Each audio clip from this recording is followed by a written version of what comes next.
শিব দুহিতে তপময়ী মাতো বসুধা কণ্ঠহার।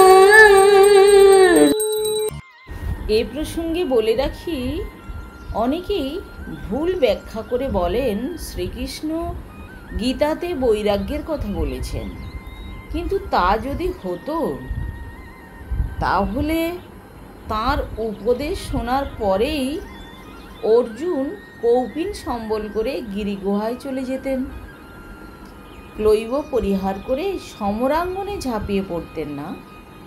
গীতার ওই উপদেশ থেকে আমি যা বুঝেছি, সংসাররূপ সমরাঙ্গনে সাহস ও ধৈর্যের সঙ্গে লড়াই কর্ম সুকৌশল রূপ যোগ অবলম্বন করার মধ্যেই প্রকৃত সন্ন্যাস লাভের উপায় নিহিত।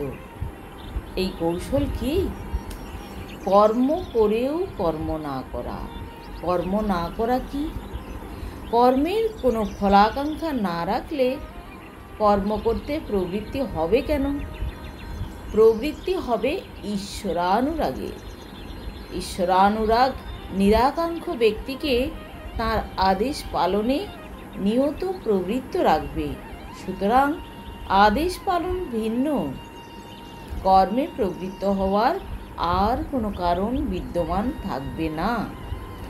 বৈদিক ঋষিদের পরিকাঙ্ক্ষিত এই সন্ন্যাস শঙ্কর প্রবর্তিত সন্ন্যাস হতে পৃথক হচ্ছে বটে, কিন্তু শ্রীকৃষ্ণ উপবিষ্ট সন্ন্যাসের সঙ্গে তার মিল রয়েছে।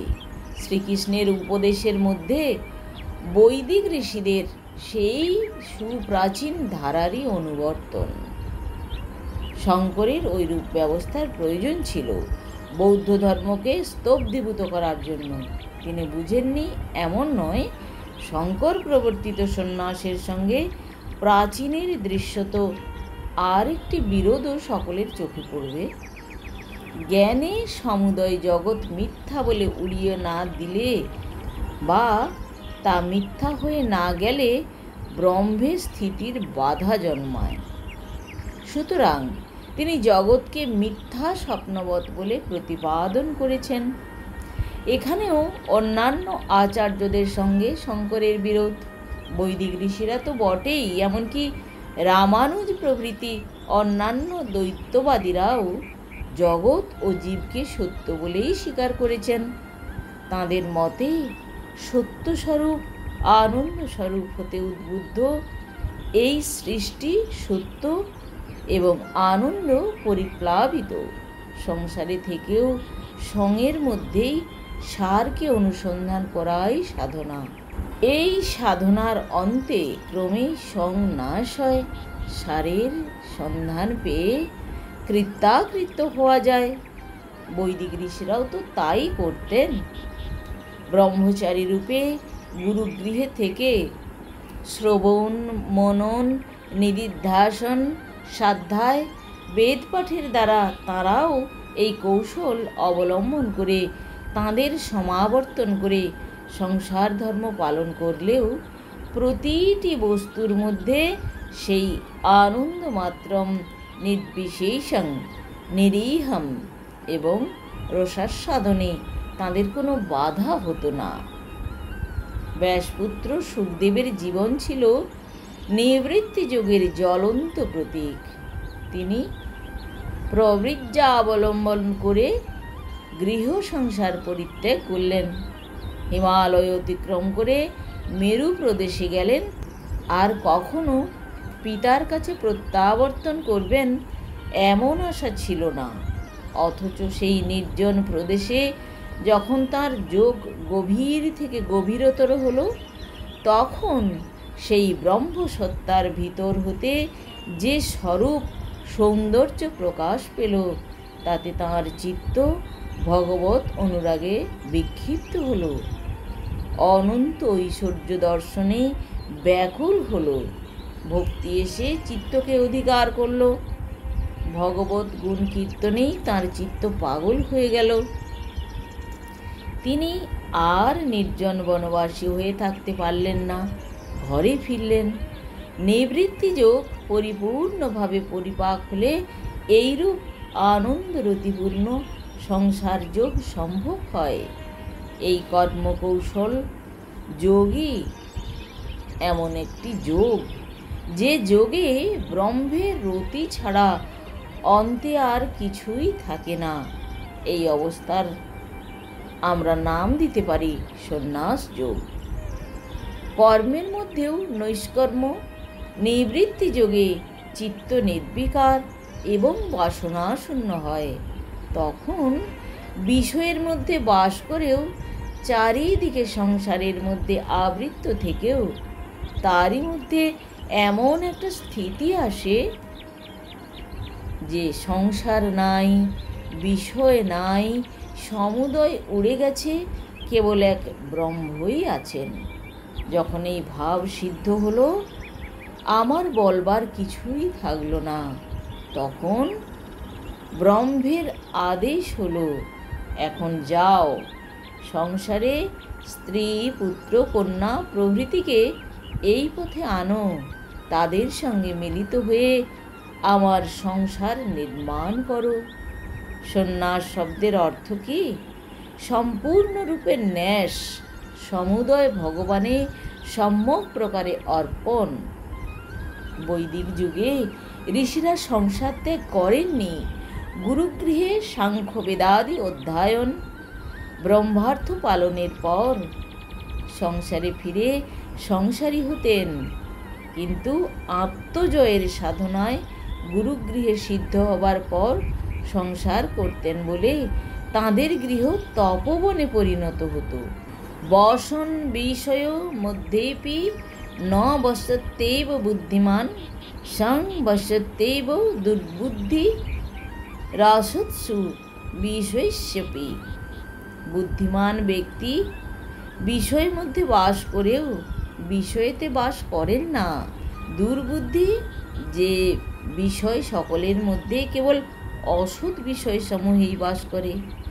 এই ন্যায় অনুসারে তারা আর 10 জনের মতো সংসারে থাকলেও বিষয়ে বাস করেননি, ব্রহ্মকে নিয়েই সংসার অন্যে বাস করতেন। এ এক অনুপম অবস্থা। নিবৃত্তি যোগের দ্বারা বাসনা নিবৃত্ত হওয়ায় ভগবত ভক্তিরূপ প্রবৃত্তি যোগের দীক্ষালাভের ফলে দুঃখ বিপদের দিকে দৃষ্টি একেবারেই থাকে না। ভগবান তাকে কষ্ট পরীক্ষার মধ্যেই ফেলুন, দুঃখ যন্ত্রণাই দিন, কিছুতেই তার মন বিচলিত হয় না। বরং তিনি বলেন, হে আমার প্রভু, তোমার কি দয়া, আমার সব গিয়েছে, তাতে আমার কি, তুমি তো আমার সব হয়েছ। প্রকৃত ভক্ত সন্ন্যাসীর মুখের কথা হলো, দিশতু স্বরাজ্যং বা বিতরোদু তাপত্রয়ং বাপি সুখিতং দুঃখিতমপি মাং ন বিমঞ্চতু কেশব স্বামী।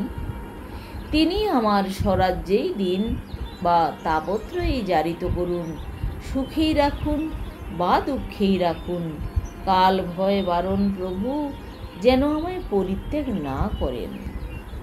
আগতেই স্বাগতং কুর্যাৎ গচ্ছন্তং ন নিবারয়েৎ যথা প্রাপ্তং সহেত সর্বং সা তপস্যোত্তমোত্তমা। বৈদিক ঋষি ছিলেন এই সর্বোত্তম তপস্যায় সিদ্ধ তপস্বী। সংসার বিকারের স্থল, সন্দেহ নাই, কিন্তু যার চিত্ত এইরূপ ভাবাপন্ন, তাঁর আর কিছুতেই বিকার হওয়ার সম্ভাবনা নেই। সন্ন্যাসীর আদর্শ এক দিক দিয়ে দেখতে গেলে সৈনিকের আদর্শ। অবসরকালে সৈনিক যথেচ্ছ সম্পদ ভোগ করে, কিন্তু যেই রণভেরি বেজে ওঠে, কোথায় থাকবে স্ত্রী, পুত্র, পরিবার, কোথায় পড়ে থাকবে বিষয় বৈভব, তখনই সে সকল কিছু ছেড়ে নির্লিপ্ত পুরুষের মতো যুদ্ধে চলে যাবে। প্রত্যাশান্ত মৃত্যু, চোখ বন্ধ করলেই আলোর জগৎ। প্রকৃত সন্ন্যাসী অবধূতের মতো সংসারে বাস করবেন। বাইরে সন্ন্যাসীর বেশ, অন্তরে সর্বদা ব্রাহ্মী স্থিতি। পূর্বকালে জনক প্রহ্লাদ প্রভৃতি ঈশ্বর সাক্ষাৎকারের পর তাঁর আদেশে সংসারে থেকে রাজ্য পালনাদি কার্য এবং সংসারের নানা গুরুভার পালন করে গেছেন।